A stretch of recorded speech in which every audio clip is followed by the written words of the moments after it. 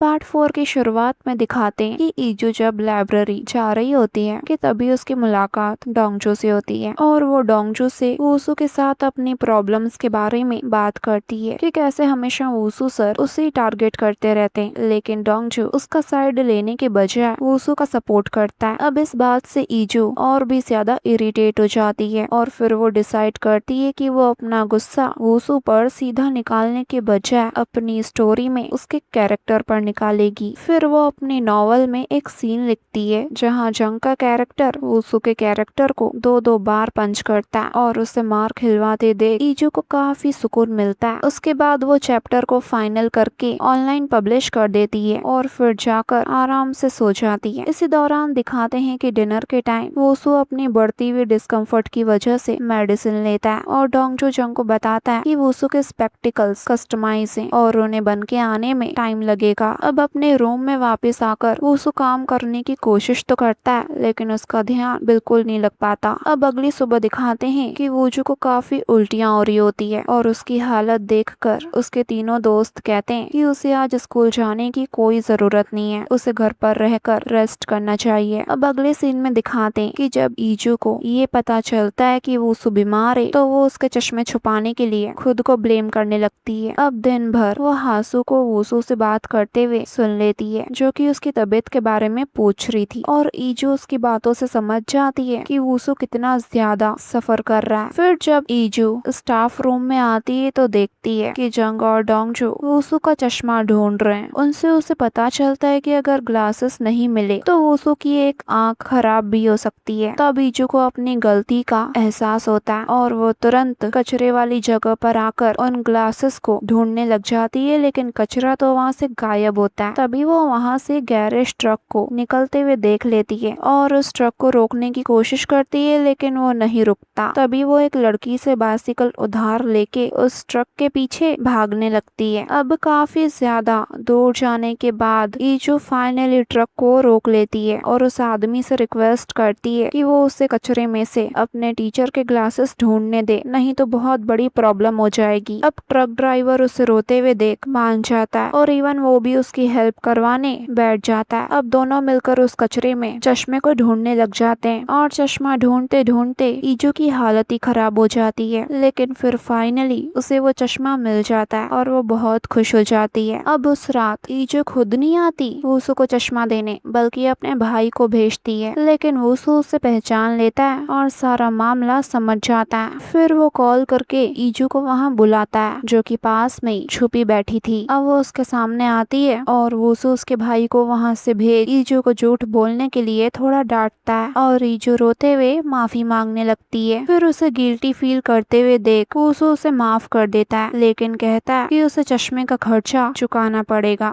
लेकिन पैसे के रूप में नहीं, बल्कि इसके बदले वो उसे रोज का एक टू डू लिस्ट देता है और एक्स्ट्रा मैक्स क्लासेस भी अटेंड करने को बोल देता है। ये सुनकर वो शॉक हो जाती है, लेकिन बेचारी के पास अभी कोई रास्ता भी नहीं होता। अभी जो घर वापस आ जाती है, लेकिन वो अभी भी इस सिचुएशन से अंदर ही अंदर काफी फ्रस्ट्रेट हो रही थी। अब बाद में उस रात वो अपनी BL स्टोरी अपडेट करने के लिए लॉगिन करती है और शॉक हो जाती है, क्योंकि उसे तब पता चलता है कि उसकी स्टोरी तो वायरल हो चुकी है। पहले तो उसे विश्वास ही नहीं होता, लेकिन फिर जब वो इतने सारे लाइक्स और कमेंट्स देखती है तो वो उछलने लग जाती है। लोग उसकी भर भर के तारीफें कर रहे होते हैं और उसे नॉवल का नेक्स्ट चैप्टर मांगते हैं, और लोगों का ये रिस्पॉन्स अब उसे और लिखने के लिए मोटिवेट करता है। फिर वो नॉवल का एक नया चैप्टर लिखना शुरू करती है, जहाँ डोंगजू जंग को अपने पास आने से रोकने के लिए उसे दूर पुश कर देता है, लेकिन जंग के लिप्स पर चोट लग जाती है। तभी ये सीन लिखते लिखते ईजू को वूसू की कर्ज चुकाने वाली लाइन याद आती है और वो स्टोरी में इस चीज को भी ऐड कर देती है, यानी कि जंग पंच खाने के बदले अब डोंगजू से कर्ज मांगता है और उसे एक फिक्स टाइम पर अपने घर इनवाइट करता है। और ये सीन लिख के वो कैरेक्टर्स के बीच एक स्पाइसी रोमांटिक एंगल बिल्ड कर देती है और इसी मोमेंट पर ये पार्ट पूरा होता है गाइस।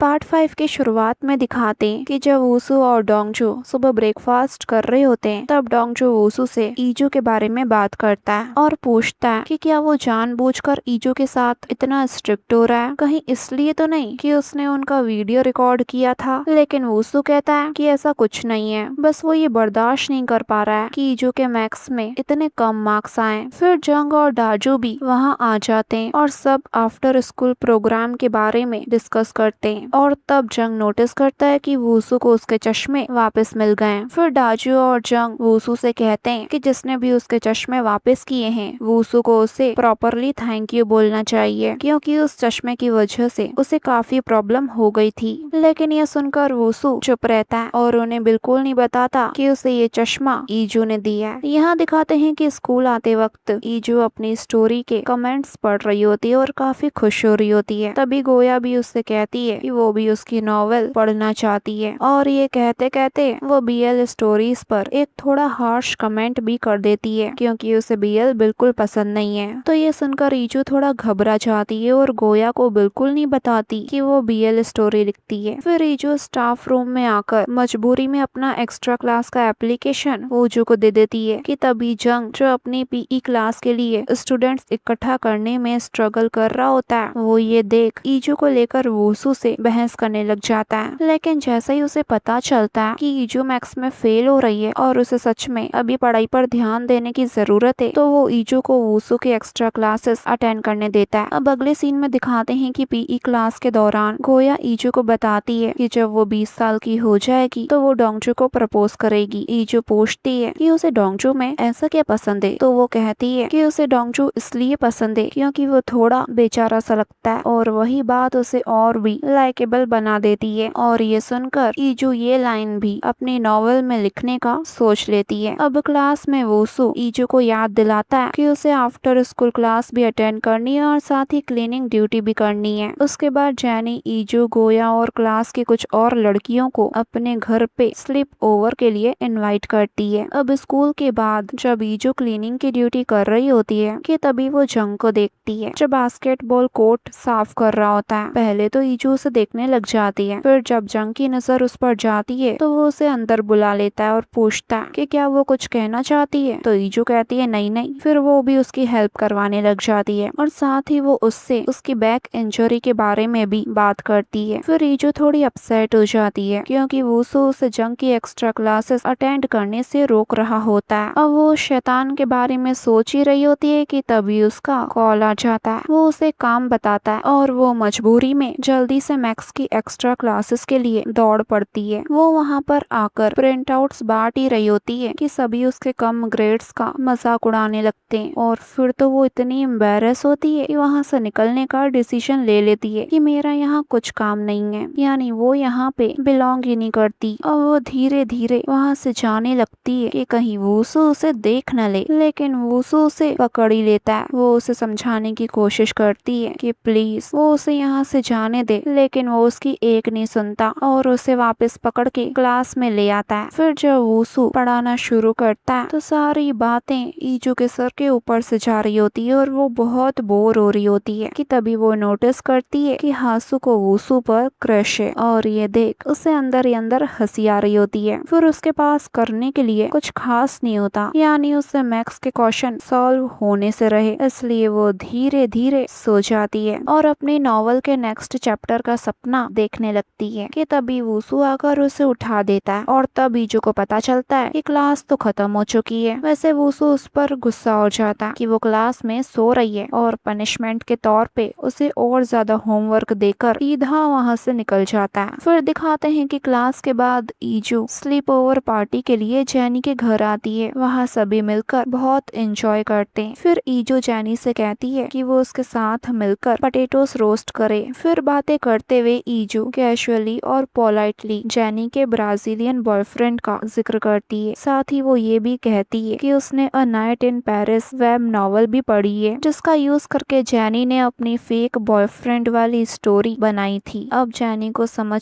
आ जाता है कि ईजू शुरू से उसका बॉयफ्रेंड वाला सच जानती थी। फिर वो उसे बताती है कि उसका कभी कोई बॉयफ्रेंड रहा ही नहीं है और उसने कोरियन लैंग्वेज भी इन वेब नॉवेल्स को पढ़कर ही सीखी है। अब दोनों लड़कियां अपने रीडिंग के शौक को लेकर एक अच्छा बॉन्ड शेयर करती हैं, लेकिन ईजू अपनी बीएल स्टोरीज पढ़ने और लिखने वाली बात अभी भी सीक्रेट ही रखती है। फिर उस रात पांचों लड़कियां साथ बैठकर आसमान के तारे देख रही होती है कि तभी अचानक ईजू को अपना मैक्स का होमवर्क याद आ जाता है, लेकिन वो उसे करने से मना कर देती है और बिना होमवर्क किए ही अगले दिन सीधा स्कूल चली जाती है। फिर स्टाफ रूम में आते ही ईजू वूसू को बता देती है कि उसने अपना होमवर्क कंप्लीट नहीं किया है। ये सुनते ही वूसू उसे डांट देता है क्योंकि उसने क्वेश्चंस ट्राई तक नहीं किए होते। वो उसे काफी डिसअपॉइंटेड भी होता है क्योंकि वो काफी कोशिश कर रहा था कि ईजू को मैक्स में इंटरेस्ट है। तो वहीं ईजू को समझ नहीं आता कि वूसू एक सिंपल से होमवर्क के लिए इतना इमोशनल क्यों हो रहा है। अब शाम को दिखाते हैं कि ईजू लाइब्रेरी में बैठी होती है और अपनी नॉवल का एक नया काफी बोल्ड और डिटेल्ड चैप्टर लिख रही होती है, जिसमें उसने काफी सारे रोमांटिक मोमेंट्स डाले होते हैं और वो भी एकदम स्पाइसी टाइप के। लेकिन तभी उसे एहसास होता है कि कोई तो उसके पीछे है और जब वो पीछे मुड़कर देखती है तो कोई और नहीं, वो तो वूसू ही होता है। वो उसे देखकर एकदम शॉक हो जाती है और जैसे ही अपना लैपटॉप बंद करने जाती है वो उसे रोक देता है और उसे हटाकर उसकी जगह पर बैठकर उसकी नॉवल को पढ़ने लग जाता है। और इसी मोमेंट पर ये पार्ट पूरा होता है गाइस। पार्ट 6 की शुरुआत वहीं से होती है जब वूसू ईजू के नॉवल का चैप्टर पढ़ रहा होता है। ईजू थोड़ा घबरा जाती है और मन ही मन कहने लगती है कि ये सच नहीं हो सकता, जरूर ये कोई सपना होगा। फिर वो वूसू को अपनी नॉवल ध्यान से पढ़ते हुए देख मन में कहती है मैं बस मरना चाहती हूँ, आखिर ये इंसान ही क्यों। ये सोच सोच कर वो काफी एम्बेरस हो रही होती है। फिर वो वूसू को देख मन में सोचती है कि ये अभी तक क्यों पढ़ रहा है, क्या ये मेरी नॉवल एंजॉय कर रहा है। वैसे तो इनको मैक्स का जीनियस कहते हैं, लेकिन क्या ये टॉर्चर करने में भी जीनियस है। ये तो मुझे बिना चोट पहुंचाई शर्म से मार देंगे। फिर वो उसे पूरा चैप्टर पढ़ने के बाद उससे पूछता है कि ये सब क्या है, तो वो झूठ बोलने की कोशिश करती है और कहती है कि उसने तो ये नॉवल लिखा ही नहीं है। तो वूसू कहता है कि तुम रंगे हाथों पकड़ी गई हो फिर भी झूठ बोल रही हो। इवन वो ये तक समझ जाता है कि नॉवल के जो 4 मेन कैरेक्टर्स हैं वो खुद और उसके तीनों दोस्त हैं। वैसे वूसू यही नहीं रुकता, वो और भी नोटिस करता है कि उसकी स्टोरी के कैरेक्टर्स जो डायलॉग्स बोल रहे हैं वो सब उसकी और ईजू की हाल ही में हुई रियल कन्वर्सेशन से लिए गए हैं। तो ईजू कहती है मैं क्या करती, आप चारों की केमिस्ट्री है ही इतनी अच्छी कि मैंने लिख दी और लोगों को ये सब पढ़ने में बहुत अच्छा भी लगा। ये सुनकर वूसू कहता कहता है कि एक लाइन होती है जिसे तुम्हें क्रॉस नहीं करना चाहिए। तो अब ईजू उससे माफी मांगती है और वुसु उससे कहता है कि वो इस स्टोरी को अभी के अभी डिलीट कर दे, लेकिन ईजू ऐसा करने से सीधा मना कर देती है और बचने की कोशिश करती है। वो उससे ऑलमोस्ट रिक्वेस्ट करने लगती है। तो वुसु उससे कहता है कि तुमने अपने कैरेक्टर्स अपने टीचर्स भी बनाए हैं और ऊपर से उन सबको वो सब बुलवाया जो मुझे खुद कहते हुए भी शर्म आ रही है। तुम खुद एक बार मेरी जगह रख के सोचो। फिर भी ईजू स्टोरी डिलीट करने के लिए मना कर देती है। तो वुसु उससे कहता है कि ठीक है, मैं ही डिलीट कर देता हूँ। अब वो जैसे ही मुड़ता है, ईजू तुरंत उससे पहले अपने लैपटॉप को जैसे तैसे बंद कर देती है और जब वुसु उस लैपटॉप को खोलता है तो इस बार लैपटॉप उससे पासवर्ड मांगने लगता है, यानी कि बिना पासवर्ड के वुसु कुछ नहीं कर सकता था। अब फिर से ईजू उसे मनाने की काफी कोशिशें करने लगती है कि प्लीज उसे लिखने दे, स्टोरी को कंटिन्यू करने का चांस दे। ये कहते हुए रोने लग जाती है और रोते रोते उसे पूरा आधा घंटा बीत जाता है, लेकिन उसके रोने का वुसु पे कोई असर नहीं होता। तो वो चुप हो जाती है। फिर वुसु उसे शांति से कहता है कि कल वो अपने पेरेंट्स को स्कूल लेके आए। तो ये सुनकर ईजू डर जाती है और कहती है कि नहीं नहीं, वरना मेरी माँ मुझे मार ही डालेगी। तो वुसु कहता है कि लगता है तुम्हें पता है तुम क्या गलत कर रही हो। फिर वो ईजू को घर जाने के लिए बोलता है और कहता है कि इस बारे में वो कल प्रॉपरली बात करेंगे। अब उस रात ईजू जब घर पहुंचती है तो डिनर स्किप कर देती है और सीधा अपने रूम में चली जाती है और वहाँ अकेले बैठे हुए बार बार बस इसी बात के बारे में सोचती रहती है। अब तो उसके दिमाग में सिर्फ एक ही टेंशन चल रही होती है कि अगर उसने ये सब अपने फ्रेंड्स और पेरेंट्स को बता दिया तो क्या होगा, क्या कॉन्सिक्वेंसेस फेस करने पड़ेंगे। यही सोच सोच के उसका दिमाग खराब हो जाता है। तो वहीं दूसरी तरफ दिखाते हैं कि जब वुसु घर आता है तो उसका दिमाग भी बिल्कुल शांत नहीं होता और अब तो उसे जंग और डोंगजो की नॉर्मल सी बातें और इंटरेक्शंस भी कुछ ज्यादा ही रोमांटिक लगने लगते हैं। धीरे धीरे वो ओवर थिंक करने लग जाता है और बेचारा सीधा उन दोनों लड़कों पे चिल्ला देता है कि वो दोनों एक दूसरे से दूर रहें और फिर फाइनली वो अपने रूम में चले जाता है। अब वो बार बार ईजू के नॉवल के बारे में ही सोचता रहता है और अपनी क्यूरियोसिटी को मिटाने के लिए ऑनलाइन बीएल टर्म सर्च करता है ताकि वो इस रोमांस जेनर को समझ सके। फिर वो ईजू की स्टोरी को ध्यान से एनालाइज करता है और अपनी पर्सनैलिटी के बेसिस पर अपने कैरेक्टर के बारे में नोट्स बनाने लगता है। लेकिन जैसे ही उसे ये पता चलता है कि स्टोरी में उसका रोल सिर्फ एक सेकेंडरी कैरेक्टर का है और ऊपर से उसे थोड़ा नेगेटिव लाइट में दिखाया गया है, तो वो काफी डिसअपॉइंटेड हो जाता है। अब अगले दिन स्कूल में दिखाते हैं कि ईजू काफी कोशिश कर रही होती है कि वो वुसु से बच जाए, लेकिन वुसु उसे देख ही लेता है और उसे काउंसलिंग सेशन के लिए बुलाता है और उसे उस वेब नॉवल के बारे में बात करता है। ईजू फिर उसे डिटेल में समझाती है जैसे अपनी राइटिंग के लिए उसका पैशन और कैसे उसने बीएल जेनर में वेब नॉवेल्स लिखना शुरू किया। वो ऑनेस्टली कन्फेस करती है कि उसे लिखना बहुत पसंद है और वो इस नॉवल को कंटिन्यू करना चाहती है। तो वुसु सीधा ईजू से कहता है कि वो उसकी स्टोरी से बहुत डिसअपॉइंटेड हुआ है। ये सुनकर ईजू शर्मिंदा हो जाती है और उसे रियलाइज होता है कि टीचर्स को कैरेक्टर्स के रूप में यूज करना गलत था। लेकिन तब वुसु उसे क्लैरिफाई करता है कि उसकी मेन प्रॉब्लम कुछ और ही है। वो इस बात से ज्यादा अपसेट है कि स्टोरी में उसे सिर्फ एक सेकेंडरी कैरेक्टर बनाया गया है। ये सुनकर ईजू एकदम ब्लैंक हो जाती है कि क्या। फिर वुसु उसके सामने एक कंडीशन रख देता है, यानी वो ईजू से कहता है कि अगर वो स्टोरी कंटिन्यू करना चाहती है तो उसे स्टोरी फिर लिखनी होगी और इस बार वुसु को हीरो बनाना होगा। तो ईजू कहती है ऐसा कैसे हो सकता है, मेरी स्टोरी का प्लॉट ही चेंज हो जाएगा। तो वुसु कहता है उससे मुझे घंटा फर्क नहीं पड़ता और उसे सीधा चॉइस देता है, या तो वो नॉवल डिलीट करे या फिर उसे स्टोरी का मेन कैरेक्टर बनाए। फिर वो उसे ये भी कहता है कि वो उसकी स्टोरी का हर एक एपिसोड अपलोड होने से पहले चेक करेगा और उसके अप्रूवल के बाद ही वो उस चैप्टर को अपलोड कर सकती है। तो ये सुनते ही वो तुरंत कहती है आप पहले चेक नहीं कर सकते, मैं ये अलाउ ही नहीं करूंगी। तो वुसु पूछता है क्यों। तो वो थोड़ा हिचकिचाते हुए कहती है अगर मुझे पता है कि आप पढ़ने वाले तो मैं उस टाइप का स्टफ कैसे लिख पाऊंगी। तो वो उसको कहता है ठीक है तो फिर डिलीट कर दो। अब ईजू के पास ज्यादा ऑप्शंस नहीं होते तो थोड़ा मजबूरी में वो उसकी बात मान लेती है और कहती है कि ठीक है मैं आपको चेक